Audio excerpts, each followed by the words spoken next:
staged UFO attack on Earth. We have been preconditioned by all the media for the past couple of decades to slowly but surely start accepting the existence of aliens and UFOs.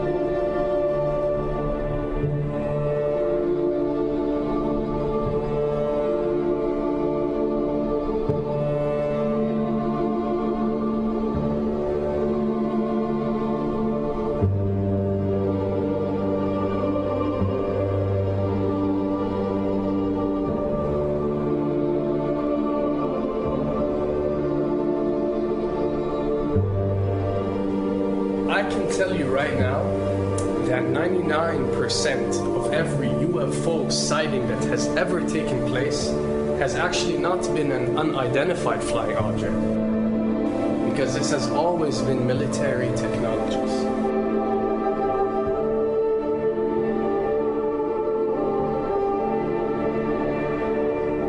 Another thing I'd like to point out is surveys and questionnaires. You know, we get surveys and questionnaires all the time, sent out by the state or by the government or by our rulers and our officials and so on and so forth. Do you really think that these ruling powers care about what you think? Do you really think that they're waiting to ask you and receive your answer before making a decision? What happens with these questionnaires is that they are released. For example, what country do you think the US should attack next? And if it yields back results like 70% of the US population believe Iran is the next country that should be attacked, this is actually a study conducted for the effectiveness of the media propaganda that they are using. So when they get such results, they look at it and they be like, all right, amazing. Our media propaganda is working. We are purposely trying to manipulate people to think that Iran should be the next one, and check out the survey results. We're doing a great job in propaganda. That's what it's all about. And if the results come back and they aren't up to par, so let's say 20% want war with Iran and 80% want actual peace, they say, okay, so now we have to go and rework our media propaganda and make it more effective so these percentages change.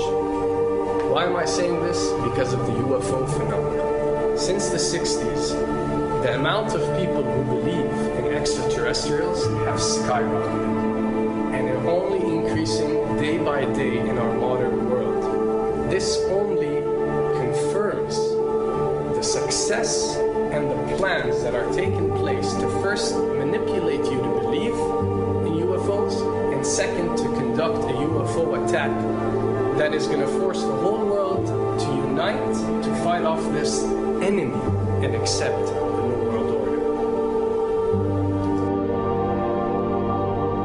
A former Canadian government official is warning we may be on the verge of intergalactic war, saying, quote, the Bush administration has finally agreed to let the military build a forward base on the moon, which will put them in a better position to keep track of the comings and goings of visitors from space, and to shoot at them if they so decide. I was introduced to the late Dr. Wernher von Braun in the U.S., the father of rocketry.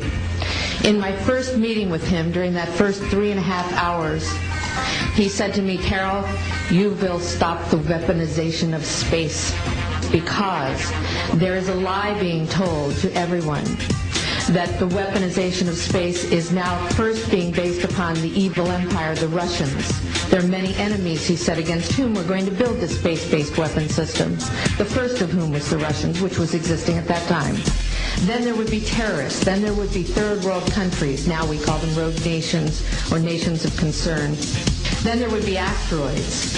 And then he would repeat to me over and over, and the last card, the last card, the last card would be the extraterrestrial threat. As a military strategist, as a person who worked on the MX missile, which I did later, he said, you will find that there is going to be a spin to find some enemy against whom we have to build space-based weapons, and now we should expect the spin.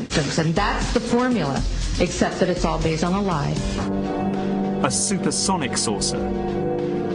Called the Silver Bug, it was truly revolutionary.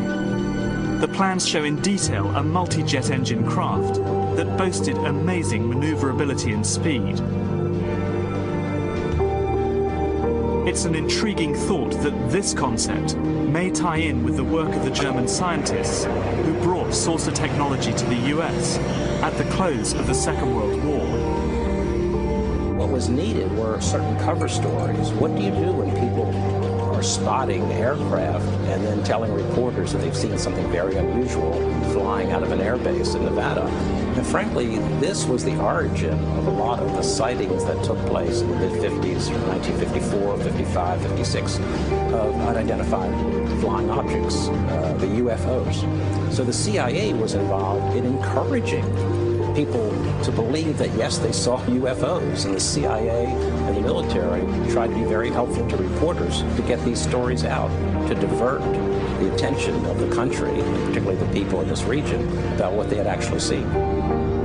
Mexican Air Force pilots capturing on videotape what are said to be 11, count them, 11 UFOs. The Mexican Air Force has released a video that some of you are going to find difficult to believe. A journalist says it shows images of UFOs tracking a Mexican military plane. So what's the truth about UFOs? The story of successive attempts to develop radically new forms of flight, conducted under the strictest secrecy, is inextricably bound up with our relationship with UFOs over the last 60 years. Whether it's Allied pilots buzzed by strange balls of fire in 1942 or the Roswell incident 5 years later, there is a strong case to be made that secret military technology offers a convincing explanation for many UFO stories. Anytime the government has secrets that they can keep from us,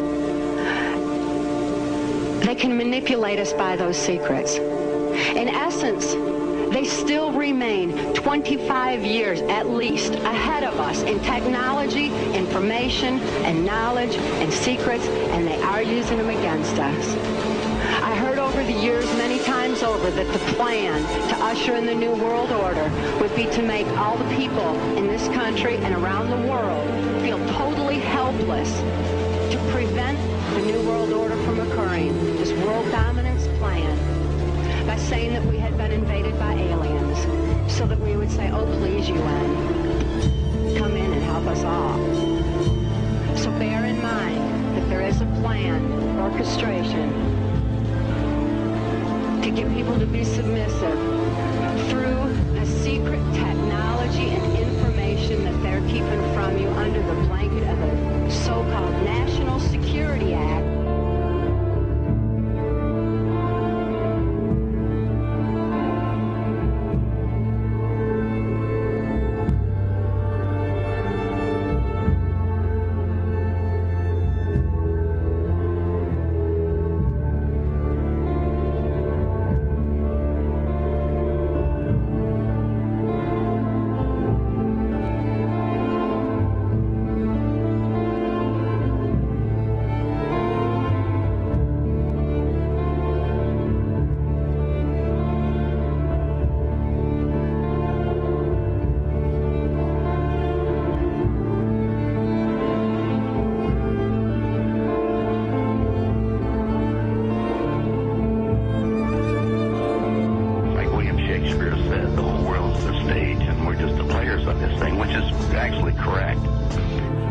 Perhaps we need some outside universal threat to make us recognize this common bound. I occasionally think how quickly our differences worldwide would vanish if we were facing an alien threat from outside this world.